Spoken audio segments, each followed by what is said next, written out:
혹시 여러분 이분 아세요? 혹시 모르시는 분이 계실 것 같아가지고. 웃으시는 거 보니까 아시는 것 같네?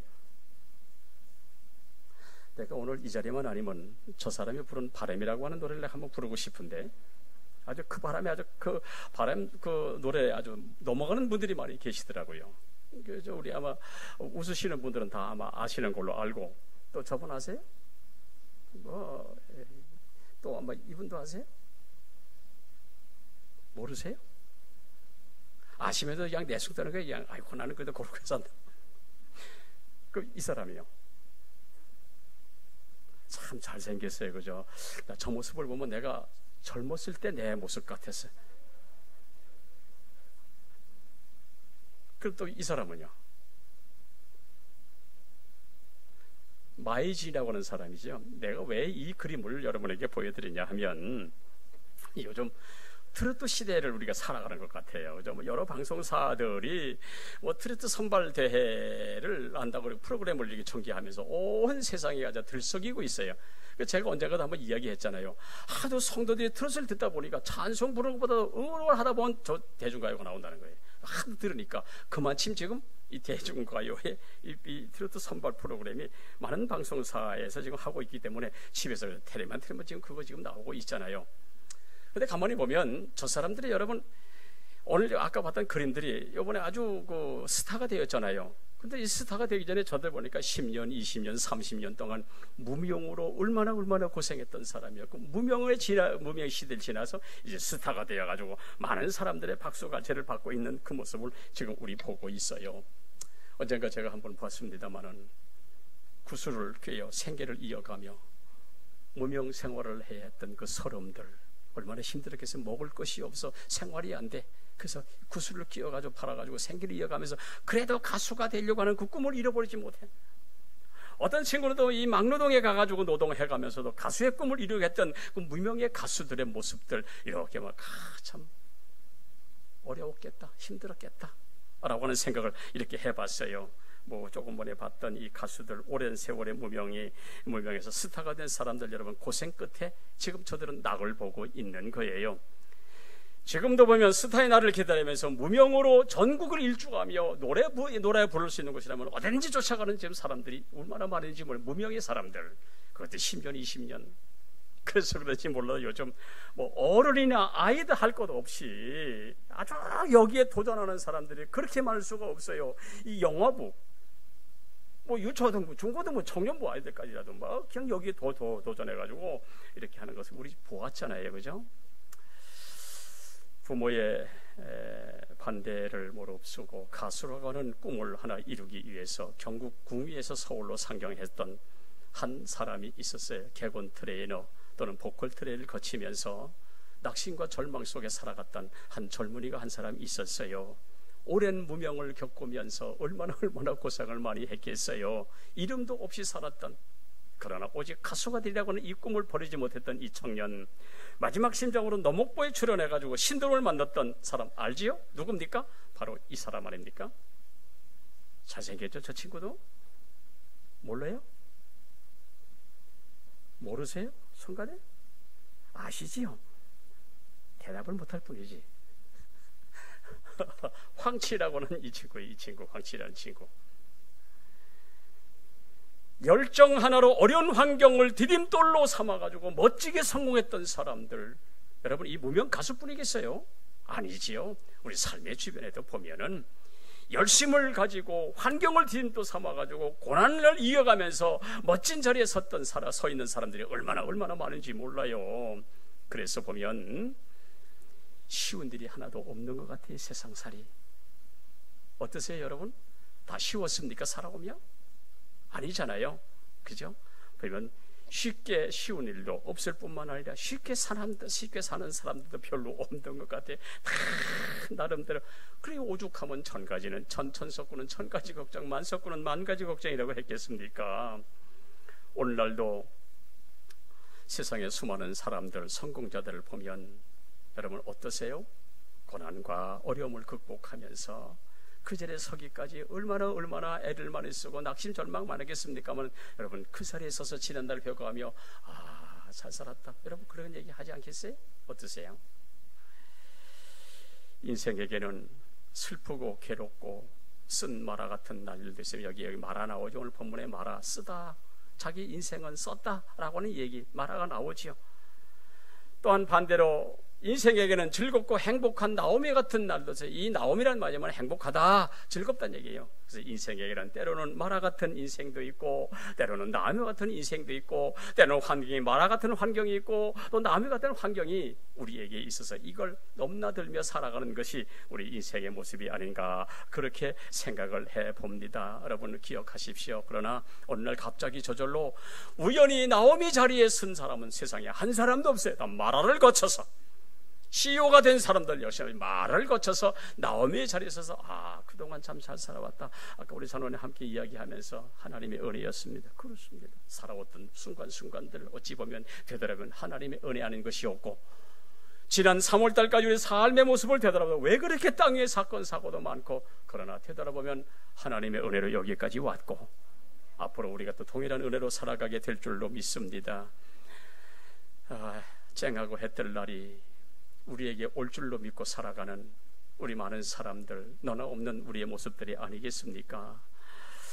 그래서 이 쇼펜하우라고 하는 이 사람이 아주 유명한 말을 나겠어요. 왜냐하면 인생은 고난의 연속이고 인생은 고난의 인생이지만은 그러나 인생은 삶만 나는 인생이다라고 하던 이 사람 바로 누굽니까? 이 삶은 고통이지만 살아갈 이유가 있다. 누구면 쇼펜하우가 이런 얘기했단 말이죠. 바로 이 사람이 쓴 그 인생 철학이라는 책을 읽는데 한번 사보시면 아마 좋을 것 같아요. 뭘 얘기합니까? 삶은 고통이지만 살만한 은혜가 있다, 살만한 이유가 있다. 그러면서 하는 말이 뭐냐면, 인생은 어떻게 됐는지 아무도 모른다. 내가 지금 이렇다고 이 모습으로 계속 있는 것이 아니라 나는 지금 이렇게 있지만 나중은 더 아름답게 되리라고 하는 이런 꿈이 모든 사람들에게 있기 때문에, 그러므로 내가 지금 이렇게 산다고, 내가 지금 못났다고, 내가 지금 부족하다고 단정 짓지 말아라. 왜? 내 인생은 아무도 모르기 때문에. 있습니까? 그렇습니다. 우리 인생은요, 연약하지만 그러나 하나님이 한번 손잡아 주시면 됩니다. 하나님이 이끌어 주시면 되는 줄로 믿습니다. 그래서 이 사람이 하는 얘기가 하나 있더라고요. 문제는 행운을 담는 그릇을 준비되고 있느냐를 묻습니다. 나의 삶 속에서 내 미래의 축복을 담으시는 그릇을 지금 준비하고 있느냐를 묻는다는 이야기입니다. 그릇이 준비되어 있지 않으면 아무리 좋은 기회가 온다 할지라도 물고 굼이 될 수 있다. 그런 이야기를 남겼어요. 그렇습니다, 여러분. 우리 미래 아무도 모르잖아요. 우리 젊은 청년들, 우리 학생들이요, 우리 미래 아무도 몰라요. 나는 저들이 하나님의 축복 속에 잘 될 줄로 믿습니다. 하나님이 저들을 이끌어 주시면 멋있는 인생이 될 줄로 믿습니다. 우리는 아무도 몰라요. 그러나 하나님이 하시면 된다는 이야기입니다. 오늘 본문에 등장하는 나오미라고 하는 인생에 대한 혹평이 오늘 본문에 기록이 되어져 있어요. 이제 나오미가 이제 고향 베들레헴으로 올라왔어요. 나오미를 바랐던 사람이 뭐라고 얘기를 합니까? 야, 너 전에 행복하게 살아가던 나오미가 아니냐? 근데 네 어찌 그 모양이 되고 돌아오느냐? 너 망했구나. 남편 죽고 아들 죽고 빈털터리로 돌아왔구나. 오늘 그 얘기한단 말이죠. 이때 나오미도 스스로 나를 나오미라고 부르지 말아라, 나라라고 불러다오. 왜요? 쓰디쓴 인생, 망한 인생이라고 지금 본인 스스로도 지금 이야기하고 있어요. 얼마나 고통의 세월을 보냈으면 내 인생은 말하라고 이야기를 했겠습니까? 하지만 이것이 인생이 다가 아니라는 것을 지금 오늘 본문에 우리에게 보여주고 있습니다. 지금은 이렇지만 나중은 장대되는 놀라운 역사가 있음을 이야기하고 있으니 뭡니까? 하나님이 도와주시면 된다는 이야기예요. 믿음을 가지면 된다는 이야기입니다. 오늘 이 자리에 계신 우리 학생 여러분들, 처음 청년 여러분, 믿음의 부자가 되시길 바랍니다. 하나님은 믿음 속에 역사하는 줄로 믿으시길 바랍니다. 그래서 이 룻기서를 보면 크게 세 가지 관점에서 인생을 이야기하고 있는 거예요. 우리 1장에서 4장까지 쭉 1장에서 4장까지 보면 이 나오미라고 하는 인생 속에 이 룻기서에서 인생에 대한 관점을 이야기해. 첫 번째 관점은 땅에 대한 관점입니다. 룻기서 1장 1절이야 2절에 보면은 엘리멜렉과 그의 아내 나오미는 말론과 기론 두 아들을 데리고 베들레헴에서 살고 있었으나 그 땅에 흉년이 들어와가지고 이게 이 엘리멜렉과 나오미가 가산을 정리하고 가족들을 데리고 모압 땅으로 이민을 갔습니다. 잘 살아야 하잖아요. 이민 갔으면 흉년을 피해 갔으면 남보다 더 잘 살아야지. 근데 남편 죽고 아들 죽고 빈털터리 돌아온 거예요. 자, 그러나 그 인생이 거기서 끝난 것이 아니라 룻기서 4장 9절이야 10절에 보면 보아스라고 하는 사람에 의해서 나오미가 잃어버렸던 땅을 다시 회복하는 모습이 있어요. 그래서 땅의 관점에서 볼 때에 나오미는 잃었던 땅을 다시 회복하고 있더라. 다 잃었으나 하나님이 은혜 주시니 회복되더라. 오늘 그걸 지금 보여주기 때문에 우리 인생은 여러분 날마다 나오미가 아니요, 날마다 또 그렇다고 마라가 아니란 말이죠. 마라의 인생이 있다 할지라도 하나님이 도와주시면 나오미 인생이 되는 줄로 믿습니다. 그래서 오늘 여기 나오미 다 잃었지만 그러나 회복되는 역사가 두 번째 보면 두 번째 관점입니다. 자식에 대한 관점입니다. 자식의 관점에서 보는 인생입니다. 1장 5절에 보면 나오미가 모압으로 이민한 온데 남편 세상 떠나고 뒤에 아들까지 다 잃어버렸어요. 여러분 한마디로 다 잃은 거 보십시오. 남편 잃고 자식 잃어서 다 잃은 거 아니겠습니까? 여러분 그 심정이 어떻겠어요? 와르르 가슴이 다 무너질 수밖에 없는 그런 상황 아닙니까? 다 잃었습니다. 희망도 없어요. 근데 룻기서 4장 16절 이하 17절에 보면 어떤 말씀이 기록된 거 보면 나오미가 베들레헴에 돌아온 뒤에 보아스와 룻 사이에서 오벳이 태어났는데 동네 사람들이 하는 말이 있어요. 그 오벳을 나오미의 아들이라 라고 불렀습니다. 성경에 그렇게 기록되어 있다니까요. 나오미가 타국에서 두 아들 다 잃었으나 고향으로 돌아와서 새 아들을 얻었다라고 기록을 하고 있단 말입니다. 자녀의 관심에서도 보면 나오미는 잃었던 아들을 다시 되찾는 모습이 기록이 되어 있죠. 회복이죠. 자식은 잃었으나 하나님의 은혜로 자식이 다시 생겨났으니 여러분 얼마나 기뻤겠어요. 생각해 보십시오. 삶의 회복이 이루어지고 있다. 뭡니까? 하나님의 은혜가 함께 하시면 가정이 회복되고 삶이 회복되고 이런 놀라운 축복이 있다는 것 지금 우리에게 보여주고 있는 거예요. 세 번째, 사명의 관점에서 보는 인생입니다. 룻기서 1장 1절 이하 보면 나오미는 베들레헴에 흉년이 들어가지고 더 이상 그 땅에 살 수가 없어가지고 그래가지고 고향을 떠나게 되어집니다. 그들에게 그저 하루하루 먹고 사는 그것이 그들 사는 이유가 사는 이유가 됐다는 이야기입니다. 여러분 보십시오. 베들레헴이 흉년이 들었을 때에 이 나오미 가정만 거기 살았습니까? 아닙니다. 수많은 사람들이 거기 살고 있었으나 그러나 나오미 가족은 가산을 정리하고 가족을 데리고 그리고 모압으로 갔단 말이죠. 뭡니까? 한마디로 말하면 그저 먹고 사는 일이 그의 인생의 전부였더라라고는 이 얘기입니다. 그런데 룻기서 4장 14절에 보면 태어난 아기가 유명하게 되리라 그랬습니다. 또 4장 17절에 보면 나오미에게 아들이 태어났다 하여 그 이름을 오벳이라 하여 그는 다윗의 아버지인 이새의 아버지였더라. 다른 말로 말하면 다윗의 할아버지였더라 그 얘기입니다. 한마디로 말하면 나오미가 다윗의 왕의 할아버지를 얻게 되었다는 것이고 그렇잖아요. 그 후손에 구세주 예수가 탄생하게 되었으니 여러분 이것을 보면 나오미에게서 어떤 일이 일어났습니까? 어찌 보면 그의 인생을 살아갔으나 그는 위대한 사명적인 삶을 살아갔다는 얘기 아니겠습니까? 왜요? 그 가문에 그리스도가 탄생되게 됐으니. 그래서 사명의 관점에서 볼 때에 나오미는 자신의 인생을 그냥 사는 것 같이 사는 것 같았으나 하나님의 구속사적 의미에서 보면 아주 중요한 도구로 쓰임받고 있음을 우리에게 보여주고 있는 겁니다. 나오미는 자기 인생을 살았으나 믿음으로 살아가는 길목에 하나님의 뜻이 이루어지고 있더라. 내가 이렇게 함으로 말미암아 다윗의 할아버지 오벳이 탄생하게 하겠습니다라고 사는 것이 아니요, 그저 믿음으로 살아가는 중에 하나님의 역사로 인하여 지금 나오미가 쓰임받고 있다라고 한다면 오늘 이 자리에 계신 분들이요, 그러므로 우리는 땅 위에서 믿음으로 잘 살아야 하고, 왜 내가 믿음으로 살아가는 중에 하나님의 역사가 하나님의 뜻이 만들어지고 하나님의 사명이 이루어질 수 있다는 이야기입니다. 그 리플레이에 믿거나 말거나라고 하는 그런 이야기가, 여러분 인터넷 들어가보면 믿거나 말거나 한번 쳐보십시오. 다 이게 등장하는데 아주 뭐 이상한 그림들로 말고 이상한 얘기가 많이 있어요. 거기에 보면 5불 정도 나가는 쇳덩이가 있습니다. 근데 그 쇳덩이로 말굽을 만들면 50불이 되고, 다시 말하면 5불짜리가 말굽에서 쇳덩이를 가지고 말굽을 만드니까 50불이 되고, 그 쇳덩이를 녹여가지고 바늘을 만드니까 5,000불이 되고, 다시 그 쇳덩이를 가지고 시계를 만드니까 50만 불이 된다라고 되어 있습니다. 이거 믿거나 말거나지만은 무슨 이야기를 하냐면 같은 재료지만 어떻게 사용되느냐에 따라서 그 가치가 달라지더라는 얘기 아니겠습니까?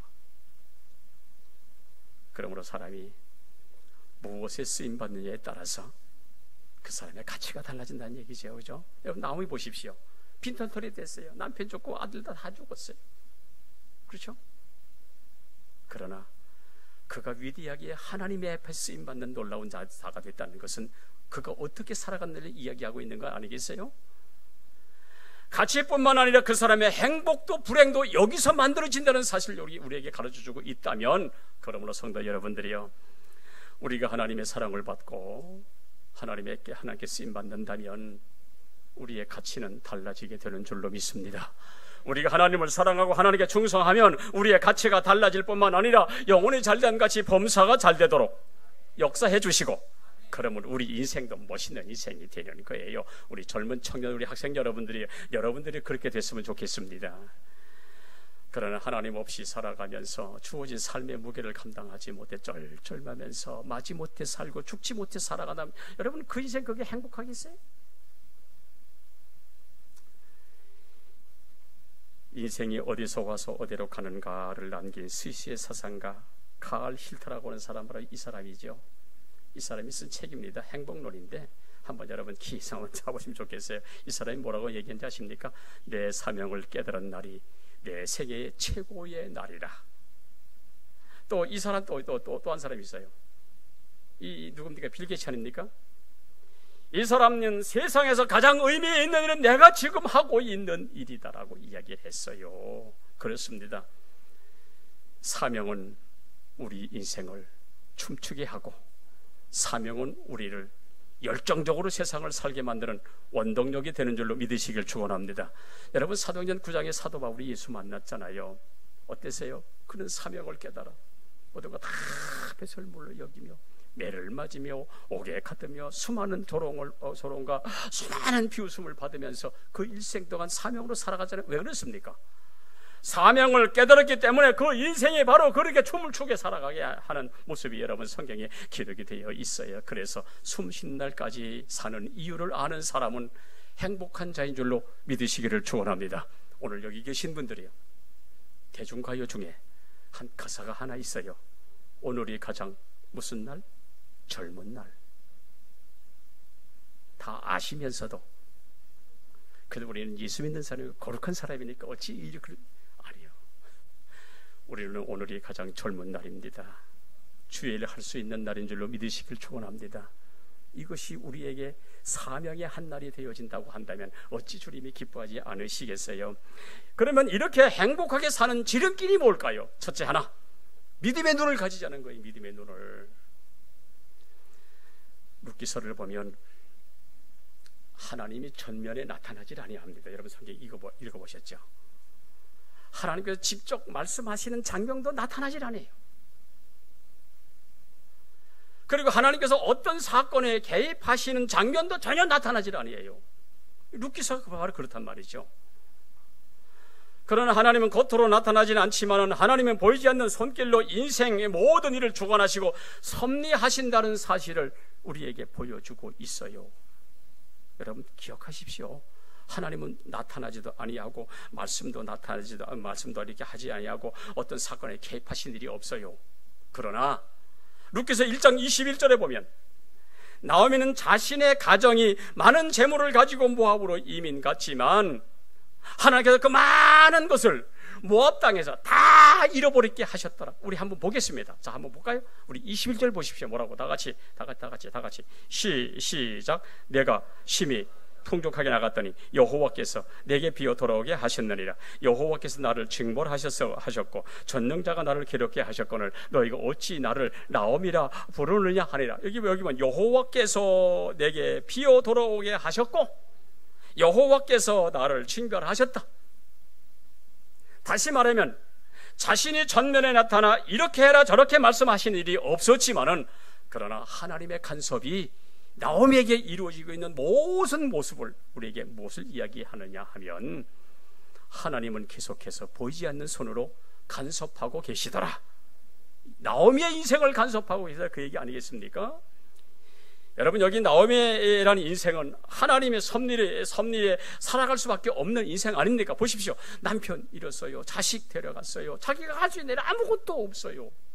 아이고, 좀 남겨주세요. 좀 붙잡고 늘어줘도 이게 안 된단 말이에요. 자기가 할 수 있는 일이 아무것도 없어요.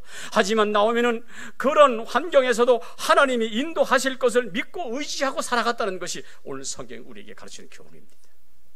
성경은 하나님의 섭리를 이렇게 기록하고 있습니다. 룻기서 1장 8절에 나오미가 며느리에게 하는 말이 뭔지 아십니까? 여호와께서 너를 선대하시기를 원하며. 2장 20절에 나오미가 며느리에게 내가 여호와께로부터 복받기를 원하노라. 3장 13절에 여호와께서 살아계심을 두고 맹세하노니 내가 기업물을 책임을 내게 이행하리라. 하나님의 간섭하심의 모습을 아주 적나라하게 기록을 하고 있습니다. 그래서 나오미는 인생의 모든 일이 하나님의 장중에 달려 있음을 깨닫고, 바로 이게 뭡니까? 이게 믿음이라고 하는 거예요.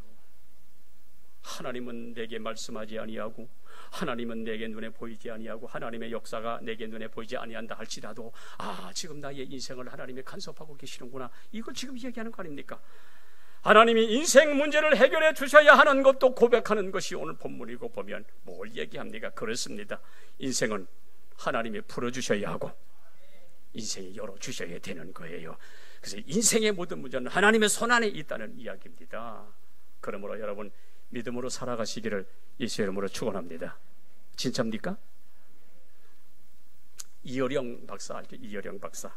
그 글에 보면 참 우리 한국교회 위기라고 하는 글을 이 사람이 기록을 해놨더라고요. 그 위기가 무엇이냐 하면, 문명의 위기가 신앙의 위기요, 문명의 위기가 교회의 위기다, 그런 이야기를 하면서 생명공학이 나타나서, 바이오 테크놀로지라고 하는 이 생명공학이 나타나서 생명을 물질적으로, 과학적으로, 인공지능적으로 만들면서 교회의 역할을 과학자들이 하고 있다. 성도의 신앙을 의사들이 만들고 있다라고 해도 과언이 아니다 라고 하는 이야기를 남겼어요. 왜냐하면 성도들이 하나님 말씀이라고 해도 듣지를 아니하지만 과학이라고 하면 듣는다, 의사의 말이라면 듣는다, 이런 이야기를 하는 거예요. 여러분, 한번 이야기 들어보실랍니까? 자, 어떤 음식이 있어요. 이 음식을 먹으면 암에 걸린다고 하면 여러분, 시장에서 그 물건은 싹 사라지고 말아요. 여러분, 텔레비 많이 보시지요? 그렇게 잘 먹던 것도 몸이 나쁘다 하면 쳐다보지도 않고, 언젠가 사카린을 먹으면 암에 걸린다고 했더니 사카린이 자취를 감췄다가 이젠 또 몸에 좋다고 하니까 사카린 사 먹으려고 지금 야단법석이라고 하는 이야기. 이거 먹으면 당뇨나 혈압이 좋다고 하면 여러분, 시장이 동일한다는 거예요. 그 좋은 음식, 좋은 채소가, 좋은 음식이. 이거 먹으면 관절에 좋다고 하면 여러분, 시장에 난리가 난다는 것이고요. 이거 먹으면 건강에 좋고 장수한다고 하면 여러분, 그 물건이, 그 음식이 여러분 시장에서 동일한다는 거예요. 하나님이 먹지 말라 하는 선악과도 따먹는 인간들이, 과학자들이 먹지 말라고 하면, 의사가들이 먹지 말라고 하면 그동안 먹어왔던 거 다 던져버린다는 거예요. 그래서 이 시대는 성도들조차도 절대적인 하나님의 말씀보다도 과학자나 의사들의 불완전한 학설을 더 신뢰하고 있더라. 믿음 하다가도 과학자나 의사가 말하면 그 말을 따른다는 거예요. 여러분, 오늘날 뭐가 문제예요? 그래서 텔레비가 문제예요. 텔레비를 켜보면 왜 그렇게 좋은 약들도 많고 좋은 음식들이 많은지, 그래가지고 여러분 집에서 다 홈쇼핑으로 시키죠? 아는 척해도 약간 다 알아요. 결국 뭐예요?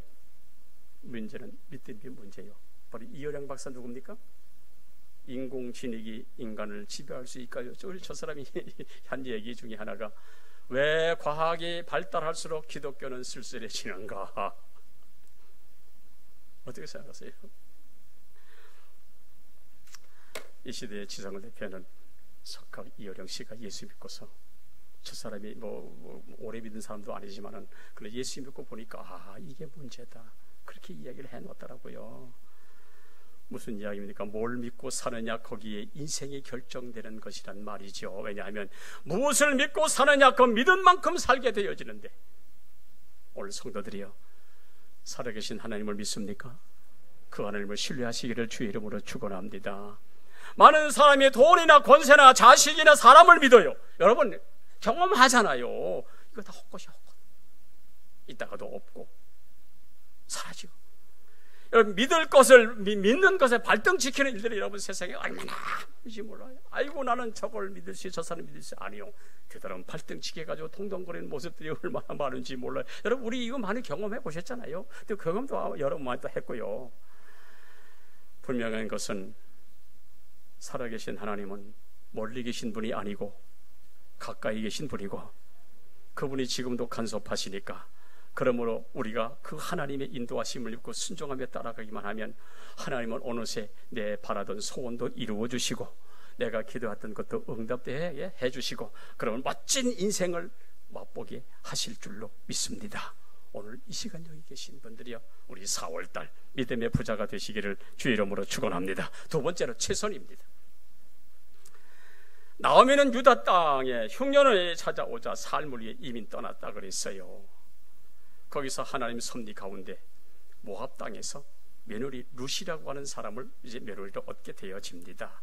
나오미는 모압 땅에서 남편과 두 아들을 잃고 어려움을 겪게 되어지자 다시 고향으로 돌아와 밑바닥 말아 인생의 새로운 인생을 살아가게 되어집니다. 며느리 룻은 비록 이방 여인이었지만 전혀 새로운 환경에 굴하지 아니하고 곡식을 주어 시어머니를 봉양하고 힘들다고 창피하다고 하지 아니하고 원망 불평도 하지 아니하고 자기 최선을, 여러분 성경 한번 읽어보십시오. 그 최선에 하나님이 개입하셔서 어떤 일이 일어납니까? 보아스를 만나게 되어지고, 아멘. 바로 이거예요. 우리가 이 땅에 살아가며 가장 중요한 것이 있다면 성도 여러분들이 좋은 사람들을 만나시길 주의 이름으로 축원합니다. 사람, 좋은 사람 만나야 되는 거예요. 여러분 보십시오. 자기 최선을 살아가는 이 룻에게 하나님은 보아스를 만나게 하고 그리고 결혼하게 되어지잖아요. 그렇습니다. 하나님은 주어진 상황이 어떠하든지 최선을 다하는 이에게 다가오시어서 좋은 환경도 만나게 하시고 좋은 사람도 만나게 하시고 좋은 일거리도 만나게 하시고 그러니 복되게 만들어주는 믿으시기를 축원합니다. 그러나 주어진 환경이 자기 최선을 뒤로 하고 현실에 원망 불평하면 하나님이 어떠십니까? 어디 잘하나 보자 관망하고 계신다는 거예요. 출애굽기를 보면 이스라엘 백성들이 출애굽을 해서 대장정에 아주 놀라운 역사가 일어나게 되어지죠. 여러분 지금 출애굽을 누가 시작하셨습니까? 하나님이 시작하셨고 하나님이 진행하셨고 하나님이 인도하셨고 하나님이 출애굽도 마침표를 찍어주셨어요. 결국은 누가 합니까? 하나님이 하시는 거잖아요. 여기에 두 부류의 사람들이 나타납니다. 하나님이 모세를 세워가지고 이들을 인도하여 광야길을 가지만 한 부류는 수많은 백성들이 있어요. 못마땅하게 생각했어요. 원망하고 불평했어요. 왜 만나만 먹어야 돼? 고기 좀 주면 안 되느냐? 아이고 마늘 매추 부추가 생각이 나는구나. 아이고 왜 떡가마가 생각이 나는구나. 왜 하필 이런 길로만 가야 해? 좋은 길이 있잖아. 왜 험한 길로 가야 해? 왜 우리 앞에 홍해가 있어야 해? 여러분 이스라엘 백성들 그랬잖아요. 아니 그렇게 잘하는 사람 같으면 자기들이 그냥 가버리지. 하지도 않으면서 순종할 줄도 모르고 원망 불평을 늘어놓습니다. 야 우리 민수기 14장에 보니까 야 우리가 가나안 땅에 들어가 보니까 네필이 우선 이 아낙 자손이 있더라. 아주 큰 장수더라. 우린 그들에 비해 보니까 메뚜기더라. 이제 죽었다 외쳐댔잖아요. 결국 불평자들이 광야에 메뚜기가 되고 말았던 사실 여러분 성경이 증거하고 있잖아요. 이스라엘 백성들은 받은 은혜에 감사하고 최선을 다하기는커녕 오히려 받은 은혜를 원망과 불평하는 입으로 다 쏟아내고 말았으니 성경에 보니까 뭐랍니까? 하나님이 들으셨습니다. 하나님이 그들의 말대로 그렇게 해줬다. 그러나 여호수아 갈렙, 여러분 성경을 한번 읽어보십시오. 성경을 아무리 찾아봐도 모세를 향해서 모세요 이렇게 좀 하면 안 됩니까? 이쪽으로 좀 가면 안 됩니까? 아니 글로 가면 안 됩니다. 이쪽으로 가야지요. 말한 적도 원망 불평한 일도 한 번도 없어요. 그냥 묵묵히 자기 자리 에서 모세에게 순종하며 자기 최선을 다했더니 여호수아 갈렙이 두 사람 여러분 복을 받아가지고 가나안 땅에 주역이 됐던 사실 여러분 성경이 증거하고 있잖아요. 이유가 뭡니까? 하나님이 하시는 일이니까 이유가 없다는 거예요. 지금 왜 이스라엘 백성들 60만 명은 가나안을 돌아야 했어요? 왜 그들은 가나안 땅에 주역이 되지 못했습니까? 그리고 여호수아 갈렙은 가나안 땅에 주역이 됐어요. 이유가 뭡니까? 여호수아 갈렙은 말없이 순종하며 주신 사명에 최선 다했더니 그것이 그들에게 복이 되었습니다. 뭡니까? 신앙의 차이가 됩니다. 오늘 이 시간 계신 분들이요, 하나님 살아계심을 믿습니까? 그럼 믿음으로 살아가시기를 주의 이름으로 축원합니다. 이솝의 이화 중에 사냥을 잘하는 들깨 이야기가 있어요. 이 들깨는 얼마나 빠른지 다른 짐승들이 따라오지 못할 정도로 얼마나 쏜살같이 다니는지 몰래 들깨. 하루는 이 들깨가 토끼 한 마리 쫓다가 그냥 놓치고 말아버렸어요. 아주 들깨 체면이 아주 엉망이 돼버리고 말았어요. 이것을 바라본 다른 짐승들이 아이고 뭐 발이 빠르다고 웃기는 소리 하냐, 아이고 너 별거 아니구나 라고 핀찬을 하니까 이 들깨가 여기서 변명을 하는 내용이 이렇습니다. 야, 그러면 토끼는 목숨을 위해서 뛰었고 나는 식사 하나 하려고 뛰었지. 뭘 얘기하는 겁니까? 지금 죽기 살기로 최선을 다하는 자를 이길 수 있는 세상 장비가 없다는 이야기예요. 그러나 지는 자는 언제나 변명으로 일궈낼 수 있다는 얘기 아니겠습니까? 마찬가지 하나님께서도 변명하는 자를 복되게 하시는지 성경에 없어요. 여러분 잘 아시죠? 사울이라는 사람 왕이 됐어요. 사무엘을 통해서 책망을 들어도 그 책망을 책망으로 받지 아니, 짐승을 숨겨놓고 거짓말하고 있어요. 아이고 이것은 뭐 하나님께 제물 드린다고 변명을 하고 있어요. 하나님 어떠세요? 사울이 축복받았어요? 아니잖아요. 언제나 하나님 앞에 믿음으로 최선을 다하는 그곳에 역사가 일어나고 축복이 일어나게 되는 줄로 믿으시기를 축원합니다. 여러분 롯 보세요. 이른 새벽부터 이삭을 줍더니 보아스 만났어요. 가만히 있어서 된 일이 아니라 최선을 다하는 거기에 하나님의 역사가 있고 하나님의 개입이 있고 하나님의 간섭이 있었으니 보아스를 만나가지고 아름다운 가정 만들어 여기서 바로 그리스도의 탄생하는 계보에 올라갔던 사실 여러분 아세요? 최선을 다하는 저와 여러분이 되어서 이 4월달 복의 주인공이 되시기를 주의 이름으로 축원합니다. 세 번째로 섬김의 축복입니다. 섬김의 축복. 룻기서 1장 15절에 룻은 남편이 세상을 떠났잖아요. 그래도 시어머니를 떠나지 아니하고 지극정성으로 시어머니 나오미를 섬기는 모습이 성경에 기록이 되어져 있어요. 그리고 시어머니가 고향으로 돌아갈 때에 함께 가겠다고 따라 나섰어요.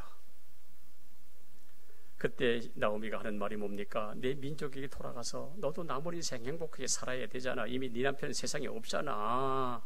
시어머니의 간곡한 말에도 불구하고 룻이 하는 얘기가 뭔지 아십니까?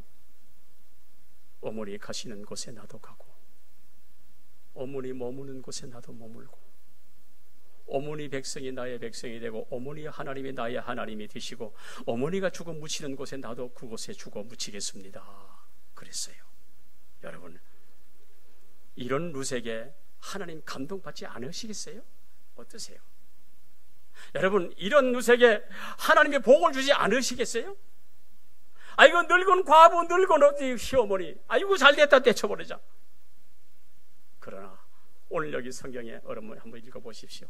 어머니 가시는 곳에 나도 가고 어머니 머무는 곳에 나도 머물고 어머니 하나님이 나의 하나님이 되고 어머니 백성이 나의 백성이 되고 어머니가 죽어 묻히는 곳에 나도 거기 묻히겠습니다. 하나님의 감동받고도 남는 일이 아니겠습니까? 이 사람 룻은 베들레헴에 돌아와서 시어머니를 지극정성 섬겼습니다. 힘없고 늙은 과부 시어머니 나오미를 사랑으로 섬겼습니다. 남의 밭에 가서 이삭을 줍는 허접한 일을 해가면서까지 생계를 책임지며 늙으신 어머니 섬겼습니다. 그랬더니 하나님 감동받으시고 보아스를 순적하게 만나게 하시니 보아스는 이방여인이지만 룻의 아내로 보아스는 이방 여인이지만 룻을 아내로 맞이하여 아름다운 가정을 만들었어요. 나는 성경을 보면서 그런 생각을 해봅니다. 뭡니까? 세상에는 뭐가 없더라? 공짜가 없더라. 내가 남긴 흔성만큼 내가 누리고 있다는 사실을 지금 보여주고 있는 거예요. 이 초대교회 대표적 박해자 가운데 율리아누스라고 하는 로마 황제가 있었어요. 이 사람이 얼마나 기독교인들을 박해했는지 여러분 잘 아시죠? 카타콤을 만들어서 살고, 그 다음에 또 도구를 만들어 살고, 이 초대교회, 주고 64년 이후에 이 기독교 박해 역사가 바로 있었단 얘기. 그래서 이 사람이 최선을 다해 기독교를 막아보려고 했지만은 실패했어요, 이 사람이. 그러면서 그가 하는 말이 있어요. 남긴 말이 있어요. 뭔지 아십니까? 기독교인들은 사랑과 섬김과 나그네들에게 친절한 봉사에 나는 천사를 보낸다. 핍박하던 사람이 바로 이렇게 이야기하는 거예요. 기독교인들은 자기들을 미워하는 로마인들의 극빈자까지도 돕고 있으니 그들에 비하면 우리 로마인들은 참으로 창피한 사람들이다. 이렇게 뭘 이야기합니까? 베풀어 주라는 이야기입니다. 섬기라는 이야기입니다. 우리를 미워하고 싫어하는 사람들까지 섬기게 되어지면 그들도 감동받고, 이게 바로 기독교인들의 삶을 이야기해 주고 있는 겁니다. 우리 평안교회 여기 세워졌어요. 우리가 어떻게 우리 교회에 좋은 소문을 내야 됩니까? 섬기면 됩니다. 섬기면 소문나게 되는 줄로 믿습니다. 바로 이것이 성도가 가는 길입니다. 근데 세상에서 성도의 섬김으로 그리스도의 향기를 날리기보다는 원망 불평으로 여러분 짜증나고 세상을 살아가고, 또 이 십자가를 지고 가지 아니하고 끌고 가니까 거기에 걸려 넘어져 시험 들고 아파하고 상처받게 되면 여러분 이게 무슨 여기 교회 행복이 되겠어요? 그게 우리의 신앙이 되겠어요? 분명한 것은 하나님을 무시하지 마시기 바랍니다. 지금도 하나님은 살아계십니다. 그분은 지금도 보고 듣고 계십니다. 본문에 등장하는 이방인 룻을 한번 보세요. 섬김의 자리, 여기 하나님의 개입하셔서 복을 주시니 여러분 놀라운 축복의 여인이 됐잖아요. 여러분 이런 축복 저와 여러분들도 받아 누리시기를 주의 이름으로 축원합니다. 이 얘기 하나 하고 마칠게요. 부끄러워하지 말고 도전하라는 글에 보면 아주 감동스러운 스토리가 하나가 있어요. 그녀는 생후 6주 만에 부모님에게로부터 버림받아가지고 보호시설에 들어가서 성장을 하게 되어집니다. 불우한 어린 시절을 보냈던 그녀, 성장하면서 자기에게 미술을 그릴 수 있는 그런 탤런트가 있는 줄을 깨달아가지고 이 사람이 주변 사람들의 도움으로 또 그 시설 보호소의 도움으로 브라이튼 대학에서 미술을 전공하고 졸업한 후에 화가로 활동하고 있는데, 그녀의 그린 그림과 사진은 세계 많은 사람들을 감동을 주고도 남길 수 있는 아주 놀라운 아주 명작으로 손꼽히고 있습니다. 근데 그녀는 어떤 사람이냐? 이는 선천적으로 양팔이 없는 희귀병을 안고 태어난 구족화가입니다. 왜 부모들이 생후 6개월 만에 버렸느냐 하면 태어날 때보다 양팔이 없어. 양팔이. 이걸 바라보던 부모가 이 아이를 그냥 버려버린 거예요. 삶의 자체가 갖가지 불운과 연속이었지만 이 여인은 절망하지 않았고 오히려 자기는 최선을 장애를 극복하며 극복을 맞서는 쪽을 택하여 살아가는 사람이 됐습니다. 그녀는 장애인이 아닌 예술가로서의 삶을 개척했고, 팔 대신 입으로 발로 그린 그림은 최고의 찬사를 받기에 이르렀습니다. 양팔이 없는 자신의 몸을 부끄러워하지 아니하고 세계적인 조각 밀로의 비너스로에 비유하여 그림을 그리니까 현대 비너스로 자처하는 아주 당당함을 세상 사람들에게 보여주고 세상 사람들을 감동시켜주는 아주 놀라운 그림이 되었습니다. 독일에서 세계 여성상 성취상을 수상한 그녀는 그때의 그 자리에서 이런 말을 합니다. 남에게 내가 어떻게 보이든 나는 조금도 부끄러워하지 않습니다. 그래서 나는 나 자신을 다르게 꾸밀 필요도 없습니다. 왜냐하면 나는 하나님이 내게 주신 육신이기 때문에 그렇습니다. 아주 당당하게 그 이야기를 합니다.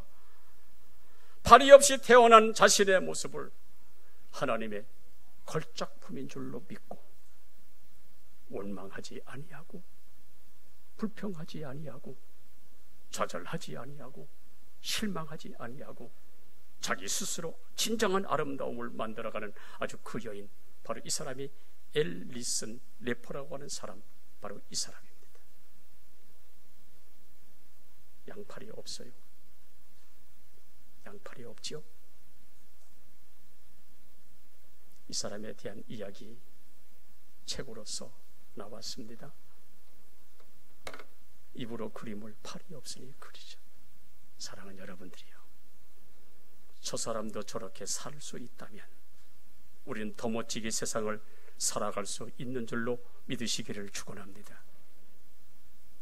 저 사람들 저런 모습으로 세상을 당당하게 살아갈 수 있다라고 한다면 저와 여러분 다 세상을 당당하게 살아갈 수 있다는 이야기입니다. 그러므로 사랑하는 여러분들이여, 우리 내 모습 속에 하나님의 솜씨를 발견하고 우리 각자에게 주신 하나님의 달란트, 이것을 여러분 우리 발견해서 세상 사는 동안 어렵고 힘들고 벅찬 일이 있을지라도 우리는 세상에 가질 수 없는, 돈으로도 살 수 없는, 그리고 무엇으로도 가질 수 없는 살아계신 주님이 나와 함께 하시고 내 곁에 계시고 나와 동행하시는 줄로 믿고 첫 번째로 하나님을 의지하시기를 주 이름으로 축원합니다. 내가 머문 자리에서 최선을 다하시길 바랍니다.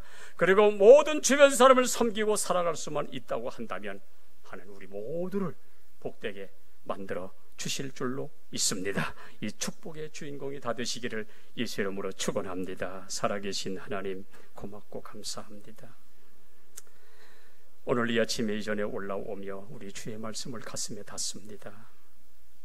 이 담은 이 말씀을 가지고 또 한 세상 살아갈 때에 하나님 우리에게 힘 주시고 은혜 주셔서 세상을 잘 살게 하시되 특별히 우리 모두에게 하나님을 의지하게 하시고 내가 머문 자리가 어떤 자리여든지 환경의 자리라도 그것을 디딤돌 삼아가지고 멋지게 살아가는 최선을 다하는 아름다운 삶 속에서 섬기고 살아갈 수만 있다고 한다면 우리 인생도 멋진 인생이 되는 줄로 믿습니다. 이 축복의 주인공들 다 되게 해 주시옵소서. 살아계신 예수님의 이름으로 축복하며 기도하옵나이다. 아멘.